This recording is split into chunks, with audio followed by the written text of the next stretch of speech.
சில ஆளுக்கெல்லாம் அவங்களுக்கு கல்யாணம் ஆயிடுச்சுங்கிறதே சொல்ல வேண்டியதாக இருக்கு. அண்ணே உங்களுக்கு ஏற்கனவே கல்யாணம் ஆயிடுச்சுண்ணே. சில அக்காக்கெல்லாம் சொல்ல வேண்டியதாக இருக்கு, அக்கா கல்யாணம் ஆகிற வயசுல உங்களுக்கு பொண்ணு இருக்குதுக்கா அப்படின்னு ஞாபகப்படுத்த வேண்டியதாக இருக்கு.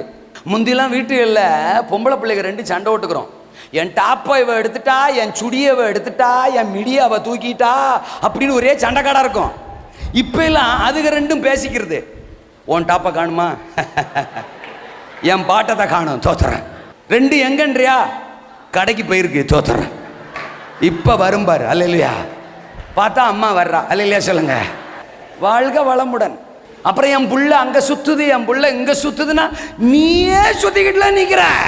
ஸ்டான்லி கண்ட்ரோலா பேசுறா. ஆசை, உலகம், உலக ஆசை. இது கடைசி காலம். இது அசைவின் காலம், எழுப்புதலின் காலம். நம்முடைய கவனம், நம்முடைய பார்வை பெலிஸ்தியர்களை அழிக்க அழைக்கப்பட்டவனுக்கு தொழிலாள் மேல ஆசை. அபிஷேகமும் அழைப்பும் தேவ திட்டமும் உங்க மேல இருந்தா உங்களுக்கு ஆஃபர் ஜாஸ்தி சார்.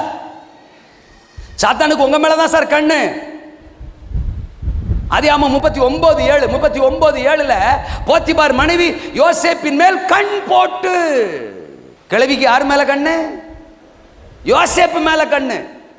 ஏன் புருஷன் இல்லையா? ஏன் அங்க வேற யாருமே இல்லையா? எத்தனையோ பேர் இருந்திருப்பான். ஆனா பேய்க்கு யார் மேலதான் கண்ணு? ஏன்னா அவனுக்குள்ளதான தரிசனம் இருக்கு.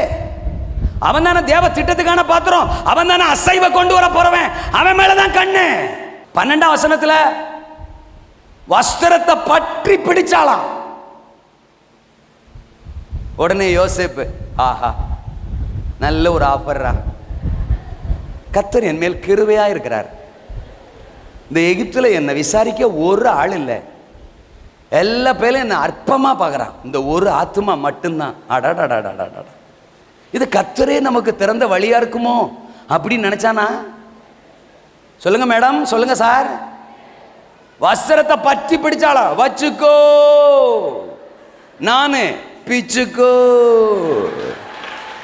யாராவது ட்ரெஸ் அழகா இருக்குன்னு சொன்னா போதும்,